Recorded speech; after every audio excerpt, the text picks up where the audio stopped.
Hello, and welcome back to another episode of the Big DK Energy Podcast. My name is Danny K, or the DK in the Big DK Energy. And today I am filming from Altimonte Springs at the InnerSpace studio.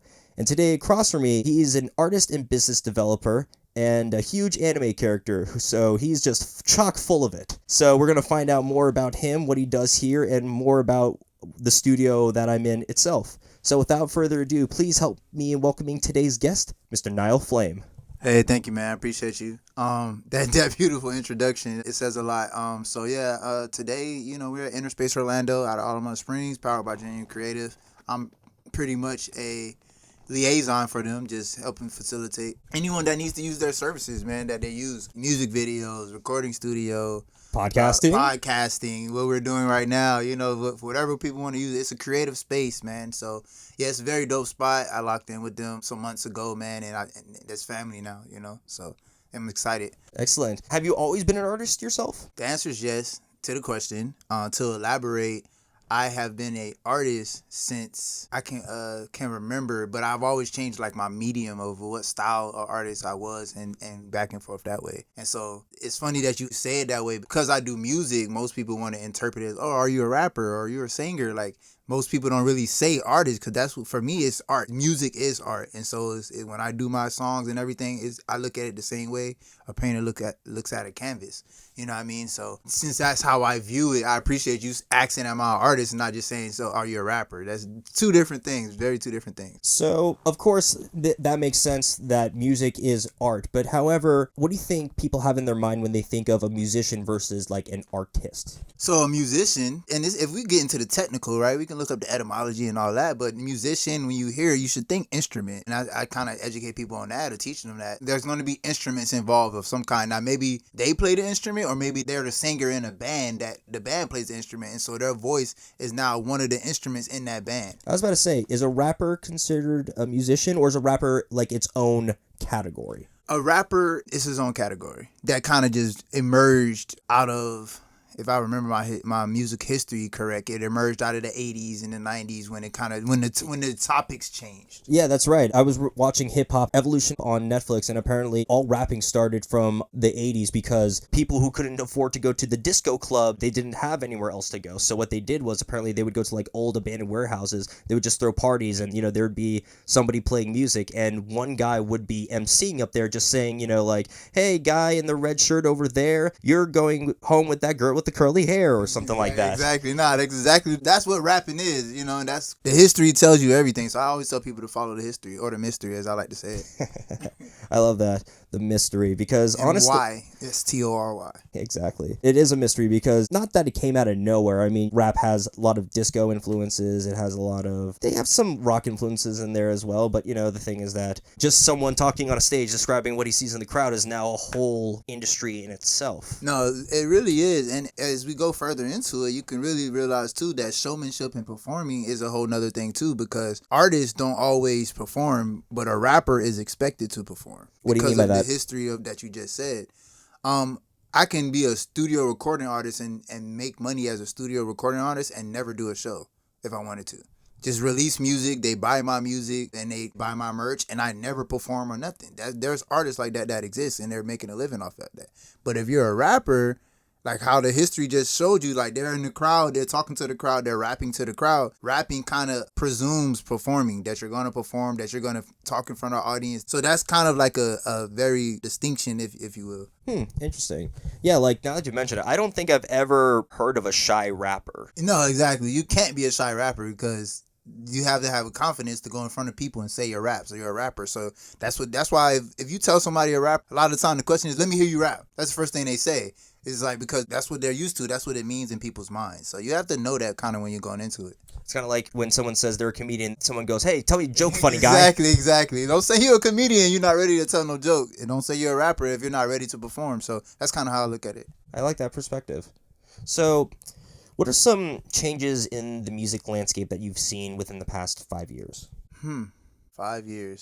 What year is it? It's 2023 now. That's Oh, right. shit. We Okay, just okay. entered into 2023, so Literally. so I think you're given a 1 month leeway, Yeah. for So like it's thinking. go back 2017. Okay, so Actually, no. Let's go back to 2015 because that's when the best cipher from XXL was. which one was that? No, it was either 2015 or 2016. Is that the one with Triple X Tentacion on it? Wait, was Triple X on the one with It was with 21 Savage. It was with Lil okay. Dicky. It was with Lil Yachty. Was he on that one? It was either 2015 or 2016. You can look it up real quick, but if you want to. But Yeah, I'm gonna look it up. I While just talk. I just remember being in my fraternity house and we were just watching this cipher over and over again. And then at the time I was thinking, man, some of these guys sound stupid. I mean, I'm not a big fan of Lil Yachty. I mean, come on. How many times can you hear that before you get annoyed? Yeah, Lil Yachty, he basically filled a gap, and that gap, it was a gap that nobody else was doing it, and I feel like it was more geared toward like younger kids or the younger generation maybe. I saw him in an interview and he said something along the lines of like, I make the music that I make and it's whatever. I mean, it makes sense because if you listen to his music and then you follow his career to where he is now, like he got his own pizza out like that he owned with his name, Frozen Pizza. He like once he made his money, he almost immediately exited music. Like he immediately started investing in other businesses. So that kind of just showed me that it was always just like a stepping stone for him. It was all right. Oh, music popped. Okay, whatever. I'm gonna do this music thing and go invest in all the other stuff I want to do, which is what every person that's doing anything that they're going after they want to be successful in. After you get to some success in it, take what you earn and go do some other stuff you want to do. Kind of reminds me of Chameleon. He did the song Riding, but then no one heard him for years at a time. Turns out he's been making his stacks somewhere else. Yeah, he's a perfect example of that, and he did it quietly on purpose. At that,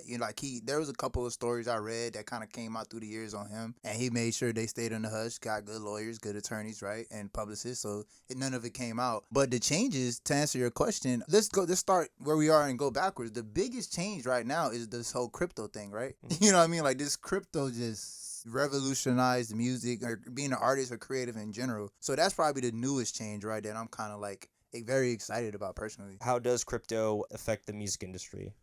From my understanding of it, because I'm at like an intermediate level of understanding it, but it changes music because of how ownership is displayed on the blockchain. You get what I'm saying? So it's like the copyright laws and stuff and that we deal with now and going to court and whose song is it and who came with it first. If you create music and then you turn it into an NFT and all of these different things, and you're the first one to put it on the blockchain or to put it on in that way, everyone can see that it was you and you did it first. And even if you sell ownership and trade it, they're still going to see that you had it first. That doesn't change. So I think that's very key and very important because we're talking music right now, but if you go into the music, the money and economy and all of that, crypto, it's a different thing, man. Absolutely, yeah, and I bet that's to prevent pirating. And speaking of pirates... Oh, my God. Go ahead. I'm excited. So I actually toured this space before with Nile, and one reason why we have these straw hats on is because we are both fans of one of the most goated animes of all time, which is One Piece. Definitely. Hands down. The funny thing about anime and One Piece specifically, I started watching One Piece at 9 years old, not knowing nothing about anime, except for I watched Dragon Ball Z and all that stuff, and I knew Dragon Ball Z was anime, but I watched One Piece on Saturday morning cartoons because my dad didn't have cable. Saturday morning? Yes. Oh, I watch it on Toonami. No, I'm saying when I was 9 years old. Oh, when it came out like 20 years ago or whatever, I started watching it. Oh, never mind. Yeah, Wait, how old are you? I'm 31 now. Oh, dude, I'm 28. Okay, so yeah, you definitely have a head start on me. Yeah, so I started watching it then. It came on before like Kirby, One Piece, and some other shows would come on. I didn't even know these were animes. I just loved that show. I watched it then. I loved it. I remembered it. But, life happened, right? And then years later, probably like not until 2018, 17, I'll start hearing about it again. I'm like, wait, One Piece is still out? Wait, they're still making... I didn't even know. Like, they're still making episodes? Yeah, my whole life. I'm like, they're still making... Oh, wow. So then, I think 2019, I started again from scratch and then went into it and started watching it again. And I finally caught up, you know what I mean? So, yeah, One Piece is... That's hard. Yeah, I've got a long way to go, but I essentially recently did what you did because I remember watching One Piece for like the first time when I was much younger, but I always loved the show. Like when I saw the commercials and saw all these people weirdly drawn, I'm like, these people look stupid. But then when you actually watch the show, it's like, this is actually really good. And the funniest part about One Piece is that how scientific it is. A lot of people probably don't catch it, but like, for example, Luffy, right? He's a rubber band man. and I don't know how far you are, I don't want to spoil nothing for you, but like as him being rubber, I'm gonna just say it like this, and then when you get to that part, if you're not there yet, you'll know what I'm talking about. Okay. As him being rubber, if you freeze rubber, what happens to it? Nothing. No, something can happen to it. Like that's the only thing. Like ice is the only thing that can really affect the rubber. Oh wait, no. Yeah, you're right. Never mind. I'm thinking of when he would like take a cannonball to the belly and just be able to pop it out. Yeah. Like any type of physical attacks, that's not going to do that. It's going to bounce right off. But if you freeze rubber, that's scientifically actual fact. Okay, now that you mentioned physical attacks, how come it seems like they're always afraid to get shot or stabbed, but they take all these punches and just walk away like it's nothing? And that's why I say it's a real literal show. I think he matches it with real life so close, in my personal opinion. But getting shot or getting stabbed, I'd rather take a punch in real life for that too, because you can hit it can be a more serious injury. You know what I mean? So there's a lot more courage in you taking a punch from somebody. And at worst case scenario, they knock you unconscious, knock your teeth out or something like that, give you a concussion maybe. But getting shot or stabbed, that's end all be all possibly. You know what I mean? But like I said, that's me. I feel like Oda takes real life and really like does his, in this fantasy world, he applies real life to it as much as he literally can. I don't know what's going on in his mind, does. but like Nobody knows. He had literally this entire world that takes over 20 years to tell the story. But then you're right, there are those little filler episodes that kind of, show the more human side of the pirate crew. Like, this is a really, really early episode, but like Shushu, the dog who, it was... that is old. But essentially, the bad pirates, they burned the store down, which Shushu's, owner in it, yeah. Yeah, and for me, because I have dogs at home, it just made me sad. And that's what I'm saying. That was so human, or so in our reality outside of One Piece, and a lot of people can relate to it, and they're really great at that. And beyond One Piece, I like animes that can do that. You know what I mean? Even if it was fantasy world, you might be making this up completely, but being able to actually tie it to some type of reality that general public can kind of relate to is the cool factor and why I watch anime so much. Now that I'm thinking about it, tying it back to what we were speaking about before, I said this on my podcast, or on an earlier episode, but I noticed how like anime and hip hop are kind of becoming a match made in heaven more and more as the years go on. True. Very true. And that was going to be my next thing. Like I said, in going backwards from what's changed in the last 5 years, you got the crypto, and then I was about to say anime and rappers. Like I just told you, I've been watching anime for a long time. At least I've been knowing about it and interested in it for a long time. And now Megan Thee Stallion, she just got her own character.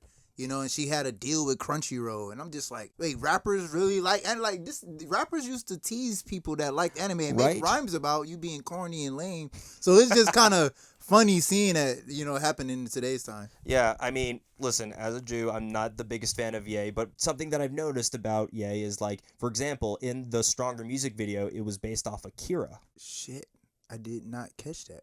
I'm gonna have to go back and watch that. You're right. Yep. Because I haven't seen the Stronger music videos. I watched that one when it came out, so I'm going to have to go watch it. So there's Akira, and then also what was also another big mixture between hip-hop and anime was Samurai Champloo with Nujabes. That's true, too.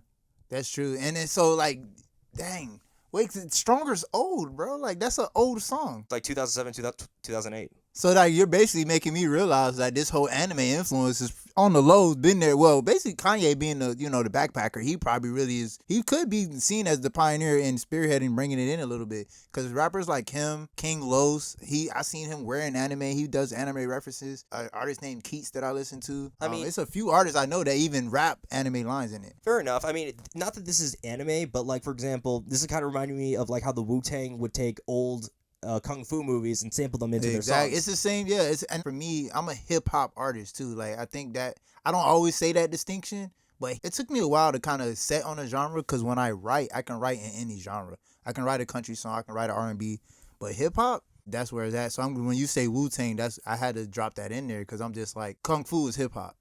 Kung fu is hip hop, not martial arts, which is that's different. If you start learning martial arts, you realize that that's going to be one of the first things a real martial artist is going to tell you. This isn't kung fu. This is something different. But I feel like kung fu is hip hop, especially because Wu-Tang merged that gap. And it's kind of like going back to what you were saying. People wouldn't have expected a group of people from Staten Island to know about these kung fu movies. Exactly, and then it became real popular after that, to the point where they had literally theaters where that's all they watched in there. Back in that time frame. So it was cool. Shaolin shadowboxing. And the Wu-Tang sword style. I mean, if you listen to their albums, it's all over the whole album. Like what you just did is literally on the whole album. I recently was listening to them too as well. That's the funny part. I think the song is called "Shame on a Brother," where it goes pia pia pia pia pia, and it just starts off with like people punching each other. That sounds familiar. I don't remember the names, but I remember that song. Yeah, I remember that song. So, and it's this is nostalgic for me, man. Like really, Wu-Tang is one of my like all-time favorites as far as that many people coming together, especially that many men. Because some reason nowadays, another thing that's changed in music is lack of collaboration. Yeah, it seems like it's got to be a one-man show. It's either my way or the highway. Yeah, you know? exactly. It's kind of like you don't see groups like the Temptations anymore. Exactly. You don't see Temptation. You don't even see duo groups. The last duo group that I know of, like in men, I'm talking about mainly men too, is what are they called? Ray Shrimmer? Yeah, that's right. Yeah. Has anybody came out since them? That's been a group? Nope, I can't think of anybody. Yeah, I mean, not in hip hop, because we're talking hip hop. And another thing I'd say, man, that's changing right now. That's probably even more modern than crypto. Is the topic of conversation in hip hop. Things are becoming more high energy, high spiritual energy, higher, like more conscious. Yeah, more conscious, more self-aware. Not so much about the killing and the murder and the drugs and all of that's kind of going away. Mental health is the highest topic now. So I think that's important too. Actually, when you mentioned that, it reminds me of one of the songs off of Kendrick's last album. Yeah, was that his last album or was that just his most recent one? Allegedly. Yeah, allegedly. He that's literally made a whole tweet and said, "I'm dropping my last album." What, maybe a year ago or however long ago, he made a tweet. It was like a farewell tweet to TDE and everything, that this was his last album. Then he eventually dropped it. But Childish Gambino also said, and I'm so excited about this. That's what it made me think about it. But he also said that was his last tour when he did the Awaken My Love tour, and then he just announced that he's about to go another tour. So yeah. Oh, I'm excited about he's coming back to music. Yeah, they said he's not just retiring the name yet, which I kind of knew. Like, the way he makes music, you can't just hang that up like that. Same thing with Jay-Z or any of us. If you love this, it's not really going nowhere for real. Yeah. And then if you got an audience that's demanding it on top of that, it's like, I guarantee every artist has music just sitting in a vault, just on a hard drive that no one's ever heard. So reality is you don't even really have to make no new music. After a while, it's just like, if you say I'm going to retire, you can retire. But then when people start demanding it, you're like, all right, let me go on my hard drive and see what songs I can piece together and just make a surprise album. Make it sound like I just wrote it. Exactly. This also reminds me of when Prince died, they found like a whole vault. That was sad. Rest in peace. Yeah, for sure. What you said they found? What did they find? They found a whole vault of like untapped music. Probably both of them, honestly. But I think I remember hearing that about Michael Jackson. But I'm sure Prince had the same thing. Like they've been doing, especially them. Like Prince was doing music his whole life. Michael Jackson started at 5. Prince started whenever he started. One of the people known as can pick up any instrument and just start playing it. So yeah, if you love this, man, you're not going nowhere. So that's exciting. I'm excited about Childish Gambino coming back out. Yeah, and I actually want to go back to what you said about how there's a lack of collaboration within the hip hop space. Why do you think that is? Well, it was possibly because of, like I said, the other probably more current thing that's changing is the subject matter. That's the phrase I'm looking for. The subject matter is changing, and because of the former subject matter, killing, drugs, guns, I shoot you, this, that, all of that, right? Brother this, brother that. Yeah, my bad. Listen, I think there's a reason why I said that, you know what I mean? No, and the reality is I don't even really use the word often myself, but because of that changing, or when that was more prevalent, that type of energy, you don't really, subconsciously, even if you don't realize it consciously, you don't want to be around somebody like that all the time. You get what I'm saying? So that mentality and talking like that to yourself, talking like that in your music, talking like that to your friends, you end up alienating people. As you alienate people, it slowly becomes a culture where it's just every rapper for themselves because no one wants to work together, because some realize it, some don't, but they basically don't want to be around somebody with the same energy that they're carrying themselves. It's kind of deep, man. It's kind of deep. Damn. It's a very psychological thing. Oh, man. Wow. Wasn't expecting to hear that full circle and whatnot. But it is interesting that you say that. I never would have thought that the topics in a song or topics in music would eventually lead to that shift, but I just find that a very interesting perspective because I would have never thought of that, to be quite honest with you. Yeah, I mean, and this is why I'm more lyricist, because lately I started doing shows again, but my shows, I'm actually going to spoken words. I'm not going places where I'm playing music. I'm going places where I'm doing spoken word and I'm only saying my lyrics. And the reason why that's powerful and important for me is because a beat is cool. There's certain frequencies in the beat that can open up your chakras and open up your mind, open up your third eye and do things like that, right? But at the same time, the words that you're saying do the same thing in a different way. So if you're not being careful with what you're saying, it can really hurt what you're doing. I seen an experiment one time. I'm sure maybe you've seen it. I don't know if you've maybe seen it too. It was like a rice experiment or something. I know y'all have seen this on the internet before, where it pretty much was like 2 jars of rice. And 1 jar of rice, they just said negative things to it over and over again every day. And I believe it was rice. Maybe it was another grain. And then the other one, they only said positive things. And they did it for like over a period of time. And then after a while, the one they said negative things went bad way faster than the grain of rice that they said positive things to. And they say words don't have power. It literally. And I don't get how people believe that, because words are in your head and you think these things. So just because you don't say it out loud doesn't mean it doesn't have power either. I don't know how metaphysical I can get, because I'm not an expert on nothing, man. I just know what I know. I mean, for example, if you have a lot of guilt but you don't tell anybody, it can really weigh on you. Really, really weigh on you. And what I was about to say is that it can go levels deep. There's people that can educate people on this better than I can, but I learned something about the fact that even your thoughts vibrate your vocal cords, which also affect your life. Actually, that makes sense, because I can remember going up to girls, hi. Yeah, no, fact. That makes sense. Yeah, that's facts. So, I mean, even what it starts off with the words, and then it also goes into what you're thinking, just start there. But yeah, that's back to the collaboration. It's like, that's what started it. Because it started as them kind of just telling what they were seeing, the crack era, right? 80s, whatever. And we're just talking about what we're seeing. But now we are the sellers of this. And then now we're the users of this. And so we're always talking about what we're seeing in music. And nobody wants to be around a drug user all the time either. You know what I mean? So it wasn't just the words and what we're talking about. Is also like the drugs and people using them all the time to the point that they're out here killing yourself. Like, even if I did drugs often, right? Like, I don't want to see all my friends die. After a while, I'm gonna wake up like, yo, we need to stop doing this, right? And so that kind of makes you isolate yourself too, because you don't want to be around people doing that and end up keep losing friends. So yeah, there's probably that's 2 factors, but there's probably a few factors, man, that contributed to the lack of collaboration over the last few years. So we mentioned about how there's a lack of collaboration. What is a solution that you think would personally work? Not obviously immediately, but over a period of time. What do you think could be done in order to improve relationships between artists so that there isn't any animosity going in the future? It's funny you say that, because I actually don't know the answer. But I'm currently doing what I'm calling the collaboration project. And it's a project for me, my personal goal is to do 100 collaborations in 2023. And is this one of them? Yes, it is actually. Yes! Yeah, it is. And I'm glad we're here doing that, because it's about creatives. It's not just music. So the collaboration project... I can sing for you. Just kidding. Hey, the microphone's right there. Don't tempt me. Oh, it's right there. But the collaboration project, man, is pretty dope. It's pretty much, I created 3 positions that anyone can enter to basically collaborate with me or other creatives. And eventually I'm about to post a list of all the collaborators I've created with recently, which has been about 3 or 4. And then everyone can cross and just reach out to these people and collaborate with them and just get back into the habit of just working together. I feel like the only way to do something is to do it. There's no right or wrong way, but it starts with somebody just reaching over to the other side and be like, hey, come over here, let's work together. Or, hey, let's meet in this middle spot every week and do this, because kind of like my studio session. My producer, he was like, we got on the phone, we talking for 2 hours. And he was like, I told him, I'm like, man, I'm down to record every week. Like, and next thing you know, we're doing a 4-hour session every Saturday for the rest of the year. Oh, wow. Great job. Yeah, so it's just about somebody reaching to the other side. If I had to give an answer, that's pretty much all it is. And right now I'm making myself that somebody.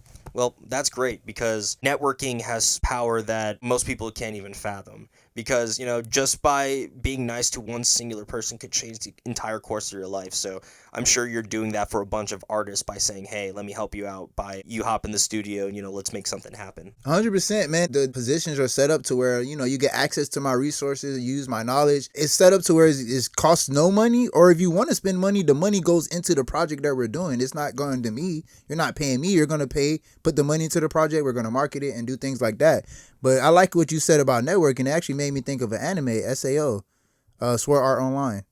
Have you watched that one? I've only heard of it, but I've never watched it. I procrastinated because it felt hypey at first. And what you just said about networking in that show is, I mean, you know about it at all? Not really, to be honest. Pretty much just this new game comes out. It's called Nerve Gear. They put it on their head and it's virtual reality. They go into it.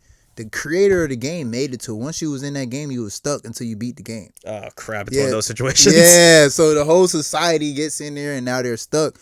And so that kind of emulates the whole networking process because now these people are in here and in order to beat the game, you had to network. You had to get with strong people and fight these monsters and you have to work together regardless if you want to or not. And so I want to get it to a space where people feel comfortable collaborating and not let it get to a point where they feel forced. You get what I'm saying? Because that's kind of what it's been for the last few years. Yeah, they actually want to be there to be with people and not just catch a check. Exactly, yeah. And the money will be made, man. I mean, money, is printed every day. We make it up anyway, and that's where the crypto space come in when you start hearing about that. Got it, yeah. I don't know much about crypto. I just choose not to dabble in it because, I just feel like it's a whole rabbit hole that I'm going to have to go down, and right now I don't have the time to afford going down that. It's definitely a rabbit hole, and it's very matrixy, and if you remember, once he's followed the little white rabbit on her shoulder, it was never the same again. If you remember the movie The Matrix, but crypto is no different than you all of a sudden saying this shoe that you have, man, is like that's the new currency. And if you don't have brown shoes just like this, you have to give me more shoes like this for me to get anything from you. It's almost just changing the currency. That's all it really is. Or like maybe, for example, 10 white sneakers for this one pair of brown. Exactly. I feel like it goes back to the barter system. It's a digital version of the barter system pre-dollar, pre-gold. Back when it's like, all right, I got some bread, you got some butter, let's do it. That's like, an oversimplification. Yeah, or like you got some bread, I have a deer antler so that you could use it as a hoe. You know exactly. What I mean? No, literally. And that's an oversimplification for people watching, man. But if you want to learn about it, I definitely tell people to research it because it is a thing. And somebody actually sent me some videos today where each video was like 7 minutes long of somebody about to deep dive into explaining the consciousness of it. So I'm going to watch it later today. But the little bit I watched kind of said that they created crypto on purpose with intention for it to fail so they can shift the entire economy in the direction that it's going in on purpose. And I haven't watched it yet, so I'm gonna watch it later today, but I'm just like, I was thinking that out loud and never said it out loud. You get what I'm saying? Because I don't believe in coincidence. I don't believe nothing happens by accident. People plan for this stuff. I recently learned that, for example, who was it? Toyota or Hyundai, one of them have a 500-year business plan. 500 years. 500 years? 500 years. Business plan. No, we don't even think like, who thinks like that? Clearly they do. This is a car company. But like, that's my point. Like, that's how I think. I'm an eternal thinker. I'm an infinite thinker. That's why anytime someone asks me a yes or no question, I can answer quickly, right? But because of how I naturally think, I sometimes have to like bring my mind back to this present moment so I can give you a straight answer or answer directly.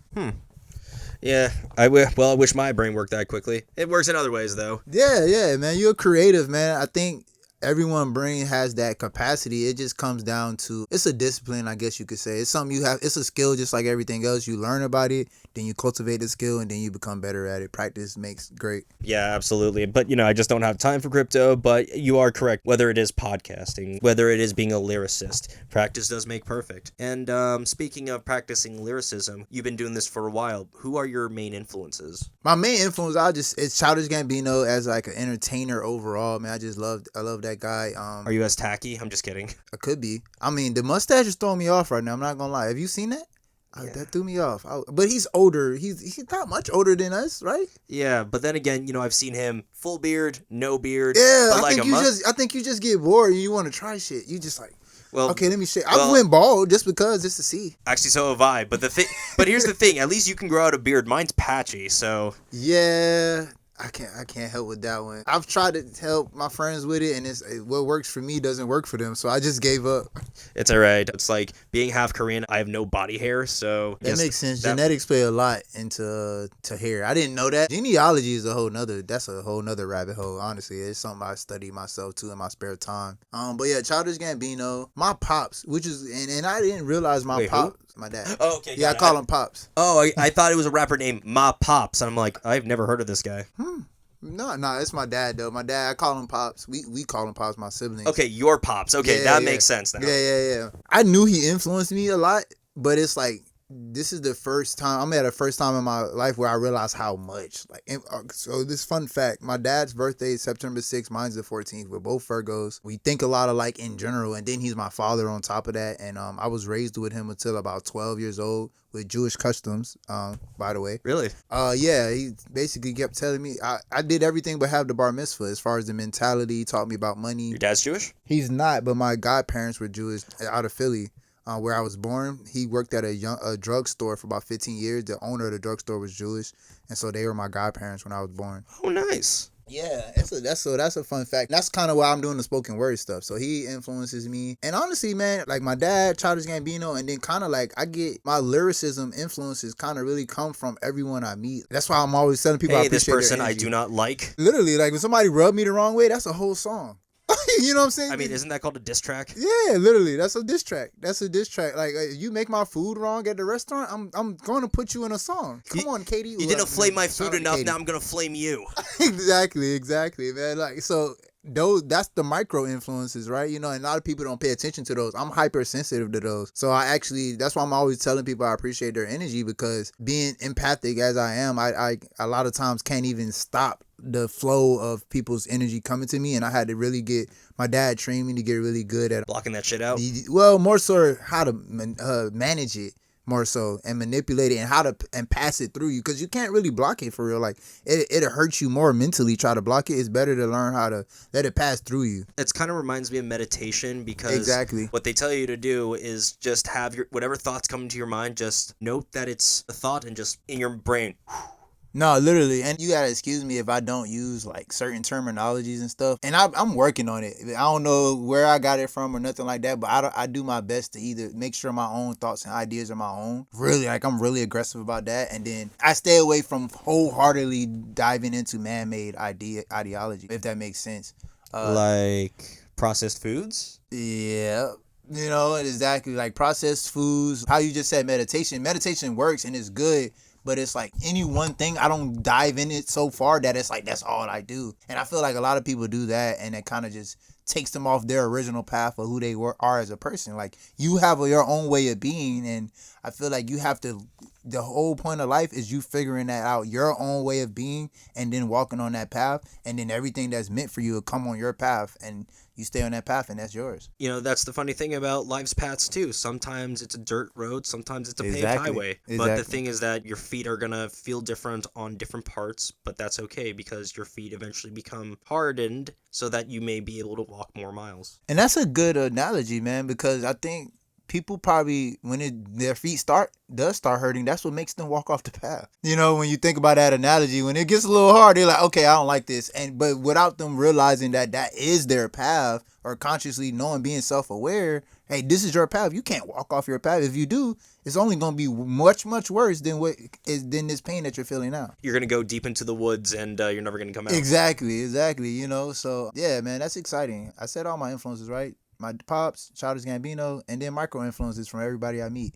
Got it. Who are some of your favorite micro influencers around here? Well, when I say micro influencers, I just mean anybody that I meet. But Nadia Sabe, shout out to Darren Defy. Man, her voice she's fire. If you don't know who that is, y'all need to definitely go follow her and look her up. Who else? He's not here no more, but my dog Flair. He was somebody that I liked a lot. It's another cat. He might be mad if he hear his name, but Lion, he's somebody that's connected to the space here too, but he's a very dope artist that I like listening to. And I call these people micro influencer because I feel like influence means that if you say, hey, I'm doing this, and you tell people, they actually show up. Because a lot of people be having big followings and all this stuff, but then if you tell 10 people to go meet me at this place, nobody shows up. You know what I mean? So I'm like, you got 10,000 followers. Reminds me of most Instagram models. Yeah, Instagram models, a lot of these people. So yeah, that's just to name a few, man. Shout out to anybody that I've met, honestly, in the last year, because that's really when I started this all-in grind of just doing everything that I'm doing, that you see me doing today. I actually liked how you brought up the fact that some influencers, they could have so many followers but not get anything done. That's huge. It reminds me of this one time I read an article about this one influencer who wanted to start a brand, and she made very generic looking t-shirts, and she had over 100,000 followers, but she only made like 13 sales. That's what I'm saying. And it gets tricky online, because it's like, are the followers fake? Or the people real and they really don't fuck with you like that. Like that and it's like, there's more to a brand than just putting a word on a shirt. Way more. And I think people forget that. And it's more than about the sales too and the money. Like, you have to connect with your people. I'm no expert, but when I've studied marketing, the thing that I learned from the thousands of dollars I spent on marketing was that consistency and engagement with the community that you're building. So even if that's just one person, give that one person all your attention, focus in on them, talk to them, see what they like, what they don't like, and then build that. And then when they buy something, tell them to tell somebody. When that new person comes, you talk to that same person, give them the same energy. Now you got two. And then you just double from there, But that, no matter what anyone's network strategy is, marketing strategy, building a business, consistency and engagement, and that's online and offline, has to be at the same frequency. These are all things I've personally learned myself just from experience, but those things are very important. 100%. Like, it is important, but it's almost vital. Lifeblood, if we will. You know what I mean? It's very, very much so lifeblood. Those are the two things that no matter what product you're selling, you could be selling solar panels. Like, if you're not consistently talking to homeowners and then engaging with these homeowners that are online in groups, wherever you're going, and engaging with HOAs and talking to people and being just consistent, you're not going to sell any solar. Consistency is the name of the game, and unfortunately, that's what separates the people who want to start something versus those who've made it. And it's funny because I was just saying how I just made a post online where I was saying, don't let people smarter than you outwork you. And I was saying that on my story, and it's because it makes no sense. Like, people that are not as smart as you, the reason they're outworking you because they are consistent. They're getting up slightly earlier. They're doing this. Like, they know, and that's the funnier part. They know they're not that smart. They know that, like, I'm not the smartest one in the bunch, but I might be even the dumbest one in the bunch. But all I got to do is do this. It's because of how simple they think their thinking is. They just know, oh, I just got to do this, this, and this, and I can get successful. All right, I'm doing it every day. And the smart people, so to speak, they tend to not overthink it, overcomplicate it. And I'm one of those smart people. I'm talking, like I said, I only talk from experience and stuff like that. I'm one of those smart people. And it took me a while to realize how to just simplify it, not dumb it down, but more so just simplify it. Get to the point. What are we doing? All right, let's do that. And let's consistently do it until we get the result that we want, because we know that it works. You go to the gym for a whole year straight, not for one day, to get your results. Yeah, and then even podcasting in general is also one of those beasts, because for some people this is a tricky one. I don't know if I'm about to ruffle some feathers or not, but it's just that, for example, it's like a lot of people say they want to start podcasts, but the thing is that consistency is what's going to get them from just building a bunch of hype to building out a following and having people look at your work. See, the thing is that there have been times on camera where I look really disheveled, but you know what? I don't care, because I got to put an episode out. You got to do it. Yeah, man. And podcasting, the reason I said it's tricky is because that's definitely one of those ones where you're going to have way more time on the front end where it seems like it's redundant and you're just doing it over and over and over and nothing's happening. You're not getting the numbers. And because I did a podcast audio wise on Anchor called Majestic Gang. Anyone can look it up. And it was just me talking through the Anchor app and just did it for like a whole year. And it took like 6-7 months before people start actually responding. Like, yo, I heard it. I was like, dang, okay, people hear it. It took 6 months though of me doing it every day. I think what happens is most people fizzle out after the second episode because they're not seeing Joe Rogan numbers. And so they're like, they're like, I give up. And I think the thing people have to realize about the numbers is the percentage, right? If you really break it down, no matter how big somebody is, they're only getting 10 to 20%, maybe. 20 is very rare. But they're getting 10% of their ROI at the end of the day. If you count how long they've been doing it, and then if you count if he gets 1 million views or whatever, in all reality, how many of those people actually are buying and, you know what I'm saying? Like, and turning it into customers and turning it into lifers. Out of that 1 million, it's probably only like 10,000 people that are like hardcore. And that's the real people that you want. And so for me, like that 1,000, that means you need to get to about 10, 20,000 of like people watching you. And you're going to have your 1,000 in there somewhere. And to find them, you consistently show up. You consistently offer value. And then they'll go ahead and lock in with you. But I wanted to give you something before. I don't know how much time we have. We got time? We got a few minutes. I had a gift because I meant to bring it out when we was talking One Piece, and I forgot because we got deep in conversation. So this is something makeshift. I don't know if you know, I have Majestic Gang. I talked about it earlier, but I also have merchandise and stuff for the creators, for the supporters. I'm coming back out in the spring. It's all wooden accessories. I'm going to be doing straw hats. I'm going to be calling them crowns, and I'm designing them a certain way. this is something that I'm thinking of doing. This is a prototype, and you're the first one to have one. Hey, this let's is go. something that I'm thinking of doing as like a freebie when people buy stuff.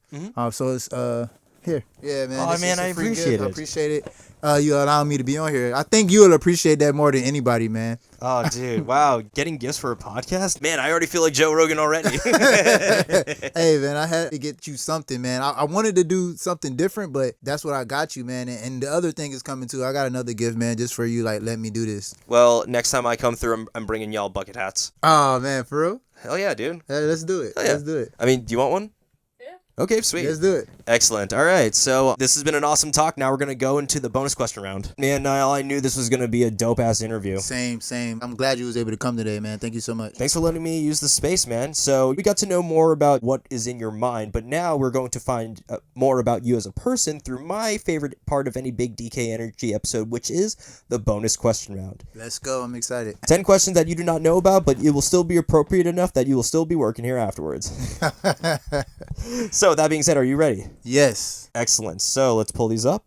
Question number 1. Demons have come into the world via portal. Assemble 5 anime characters to beat back the invasion. Oh, man. 5, but Luffy's already there. Yeah, he's there. Okay. I have to have Zoro there just to protect him. Ichigo, Asta. I can't think of his name right now. I get caught up, but the guy from SAO, his double sword fighting is needed. I can't think of this guy's name either, but he's from Fire Force. So one of the characters from Fire Force. So what kind of attacks are you expecting to see? Oh man, so pretty much everyone I picked are sword fighters actually, except for Luffy and then the guy from Fire Force. They use kinetic, pyrokinetic energy and stuff like that. So the attacks are mainly going to be sword attacks, mixed with just hand, just little, hand-to-hand combat, which is for me, I feel like you got to be nicer with your hands than anything, because when it comes to demons, they're hands-on. They're pretty handsy. Every demon I've ever seen, because they're real diabolical creatures. They want to do their hands dirty and do the dirty work. So you got to be prepared for that. Absolutely. Good thing you didn't get Sanji on. Man, and it's funny you say that, because I don't know how far you've gotten, but there's a scene where Sanji actually uses something other than his foot to fight. Are you serious? Yeah, so if you've never seen, like I said, I don't want to spoil that. That's one of my favorite Sanji scenes, to be honest. I was shocked. That was a good scene. So where I am in this story, I'm at the part where they just fell from Skypia, they just escaped the base, and now there's like someone playing a seahorse saxophone and they're losing their memory. Okay. So that's I remember that. Yeah. Oh, so you almost there, actually. Okay, sweet. Number 2, you have your dream artist in the studio. Who is it and who's producing? Childish Gambino, me and him are producing. No brainer. Question number 3, what's one of your favorite pieces of advice when it comes to leadership?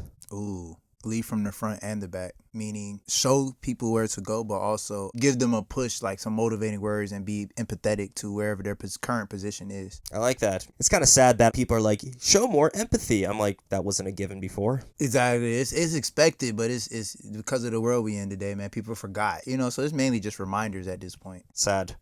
Question number 4.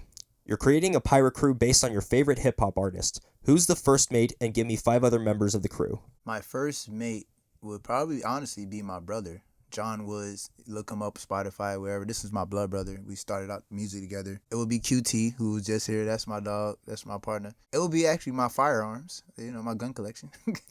That's going to be like the character. Every anime always has like you got Chopper, a little Chainsaw dog. Man kind of thing. Yeah. So I got my firearms. That count as a person. I will say dog. I'm going to have a dog.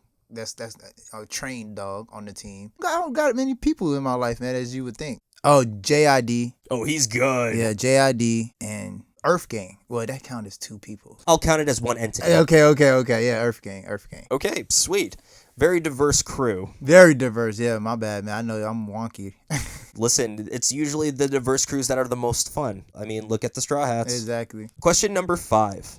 Besides One Piece, if you could live in any show/movies universe, what would it be and what is your role? It's Twilight Zone, and I'm the one that's telling the story. Because the one that's telling the story, doesn't that mean they're technically traveling through each one of these worlds that they're talking about? How do they know unless they've been there and they're walking through each one of these worlds that they just made up? Okay, that's fair. I haven't seen the Twilight Zone in a while. Yeah, they did like a reboot with Jordan Peele. Really? A couple years. Yeah, that's the only reason it's fresh on my brain, because I seen that. I didn't watch it, but I seen it came out. Okay, fair. I mean, Jordan Peele is pretty good when it comes to horror films. Exactly. And I mean that very, very understatedly. Question number 6. You're on a dating show, and 3 of your celebrity crushes are the contestants that you're interviewing. Who are they? Celebrity crushes.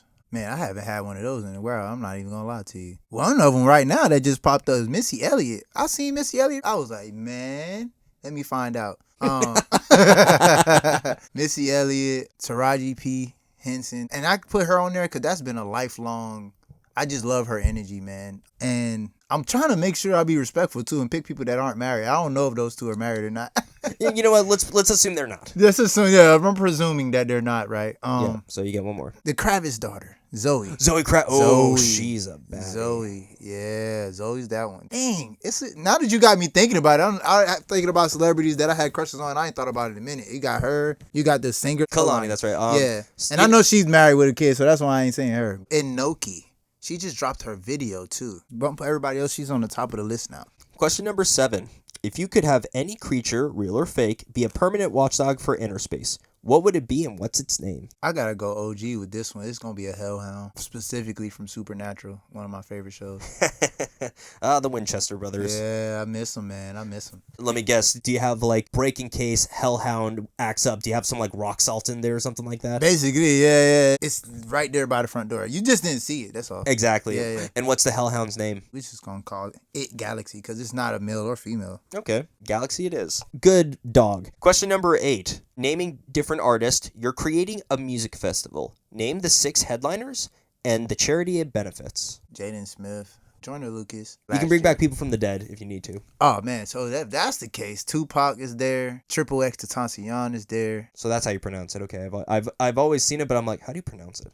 yeah, he's there, man. It's another artist that died that kind of hit home for me, man. Oh, P&B Rock. And so I needed one more after that, right? Mm-hmm. Like attempting to go through my playlist in my head of music, right? But I haven't listened to any playlist other than my own for like a year, which is crazy. Even Spotify made me my number 1 person that I listen to for the year. Wow, how self-absorbed. I'm just kidding. No, but I had to learn my music. I just write my songs and put them out. I was just giving you shit, bro. No, but it's funny because I was like, when I seen it, I was dying laughing. I'm like, damn, I really listened to myself only this. I was the top like 3. It didn't even have other people. I was like, damn. So that's why this is hard for me. I don't want it to seem like I'm like crazy or nothing. But the 6th person would probably be Prince, man. No, Teddy Pendergrass. Fun fact, that's my 3rd cousin on my dad's side. Oh, no way. I never said that publicly, so. Oh, wow. So we got an exclusive on the show. I usually say, I said I wasn't going to tell nobody, but lately, the more I do music, I'm getting in touch with my family in Philly and stuff. And I've been in that era of studying the 70s era and the time that he was alive. And it's like, I'm that person to my family like he was back then. He's the only person in our family that did what he did. And I'm kind of like that person now as I reconnect with my family in Philly. I hadn't seen him in 18 years. And my dad, he's originally from Carolina. And I hadn't seen that family in years either. So, yeah, that's why I feel like it's safe to say it now because that's what's about to happen. Oh, wow. Well, thank you for dropping such a cool fact on Yeah, appreciate that, man. Yeah, that's my grandma's first cousin, man. I got pictures with him when I was a baby and everything. That's so cool. Question number 9. Name a happy childhood memory. When I thought I was Superman, jumped off the couch, and my uncle was supposed to catch me, but he didn't. That's one of a few. That was crazy. And I got up and did it like 3 more times. Because he kept acting like he was going to catch me, but didn't. And so this is like my mom's side. He's the jokester uncle, always comedic, always making jokes. Yeah. And I didn't know that. I'm like 5, 6 years old. And I was like, all right. He's like, all right, I'm going to catch you. Ready? And then I would jump and he would just move out the way. And I did it like 3 or 4 times. Like it shows you how crazy I was like as a kid or how, I guess, gullible I was as a kid because I just kept believing him. That's all right. We were told to always trust adults no matter what. Exactly, right? Just lied to us. That's right. Exactly.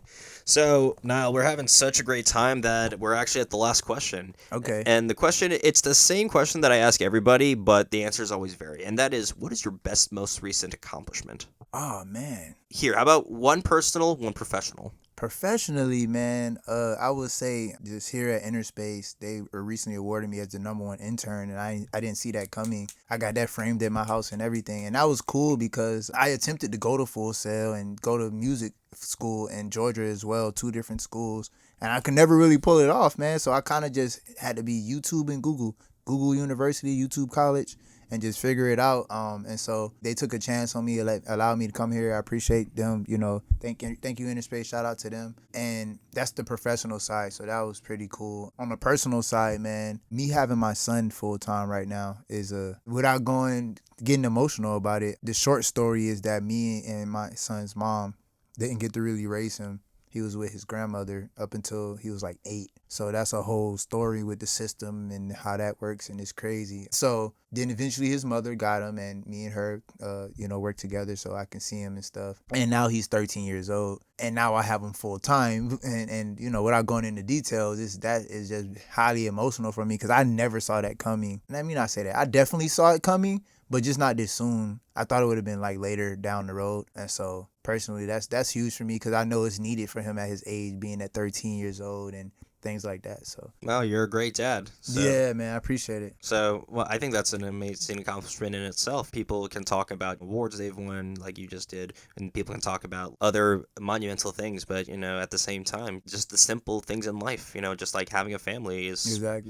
taken for granted by most of us. Come to think of it, I was taking it for granted until you reminded me that I have a loving dad at home, and I'm very fortunate that I did. No, 100%, man. And it's crazy because I spent a lot of time being there for other people's kids. I dated women with children and stuff. Like, that was, quote unquote, my thing, you could say, right? And I'm a big community and family oriented person, period. Like, after today, me and you family. Like, if you need something, call me. Like, that's just how I am. I believe in family. I believe in bringing people together, and there's going to be disagreements, there's going to be all that, but that doesn't have nothing to do with us not being family no more. Let's figure that out, either agree to disagree, move past it, and we still family after that. And I think that's the most important thing that should be remembered at all times when you're building and doing whatever you're doing. Absolutely. When you say all that, it reminds me of how my sister and I, we can yell at each other, and then 2 minutes will pass and she'll be like, "You want to go get ice cream?" And I'm like, "Sure." Exactly. That's your family, bro. Like, the reason why the friction happens is because I was telling you earlier, we're all kind of figuring out ourselves, and in the midst of figuring out ourselves, we basically sometimes reflect on other people, and then sometimes see ourselves in them, and sometimes we don't recognize it. So whatever's happening there, it's you figure it out, but there's always going to be moments where it's like of misunderstanding simply because we're understanding from our own point of view and not really putting ourselves over there on both sides. Going back and forth a lot, that it messes with your mind. So you got to practice it. Like I said, it's a skill set just like anything else. It's always been miscommunication that's mainly been the thing that leads to all problems. So Literally. So, just goes to show you that if you are to learn anything from this episode, just communicate properly. Communicate properly and communicate, period. Let's start there. Communicate. Even if you don't know the words or you don't know how to say it, write it down. Whatever you're meeting, paint it, draw a picture, something. Yeah, use your big kid words. Exactly. Yeah. And if you got to use your outside voice, go outside, screen it to the clouds, to the sky, whatever, and get it out. Yeah, just make sure your outside voice is your voice, not your hands. Exactly. No need to get physical, man. Like, I'm a very anti-violence person, and the main reason is because I feel like if it's not at a point where someone has to disappear, that's a nice way of saying, they don't need to exist in this plane anymore. If it's not at that point, we can talk it out, bro. Let's communicate, let's talk this shit out. Exactly. That ended on a very sentimental but a very philosophical note, and I really like that. I appreciate it. Of course, man. But unfortunately, we are at the end of the episode, but I do appreciate your time and for you being on here, dude. Thank you so much, man. I'm glad you was able to come out to InnerSpace and here and meet me in my safe haven. If anybody watching this and want to come to InnerSpace, just go to InnerSpaceORL.com or go to the Instagram InnerSpaceORL. Or y'all can follow me, reach out to me at Hip Hop Yoda, or learn more about me at NileFlame.net. Awesome. Well, Nile, for coming onto the show today, explaining what the InnerSpace does and explaining to us what is going on in the music industry and what it is to be an artist, that's why I think you, Nile Flame, have big DK energy. Hey, I appreciate it, man. Thank you. Of course, and like he just said, we're going to put all those social media links in the description box below, and I know you just promoted the studio, but is there anything else you want to promote before we head out? Definitely the collaboration project, man. I want y'all to definitely reach out to me, tap in. The collaboration project is a project promoting collaboration from creatives working together. This is my fourth collaboration for the year that I'm doing right now. So if you don't know what it means or the collaboration is, you're witnessing one right now. But I do have a video that kind of explains each position and how you can enter for no money, put money in on the project, or if you want to, the sky's the limit for you, and what that means, what you entail. I do a lot of this stuff myself: mixing, mastering, music, graphic design, web design, business consultation, whatever it is going to take to get done. We'll figure those details after you pick your position and enter. If you don't mind, I'll read these 5 steps that I have written here. Go ahead. Basically, the 5 steps: go to majesticgang.com, pick a position. Is there either the jester position, the knight position, or the domain position? After you pick that position, DM me at Hip Hop Yoda, get in contact with me. We will schedule a meeting either here at InnerSpace if you're local to Central Florida, or we'll do a virtual meeting where we discuss the project and what we're going to do. And we're going to go live together and talk about the collaboration, because that's going to declare and decree to the universe, tell it what you want. And it's also showing people what collaboration looks like, just like me and you are doing here today. And then the next step is scheduling on the calendar of us actually doing the collaboration like me and him did. And we scheduled this and we're here today. And then after that, we go into the editing phase, which none of you guys are going to see that. But if you're watching this, that phase has passed and it's done. And now you're watching the video. So, yeah, that's the 5 steps to be a part of the collaboration project, man. So I hope anyone out here watching this, go ahead and enter to be a part of that at majesticgang.com. Collabing with him is fun, as you could definitely tell. Yeah, man, it was. All right, excellent. So if we have nothing else to say, I am Danny K of the Big DK Energy Podcast, and we are signing off.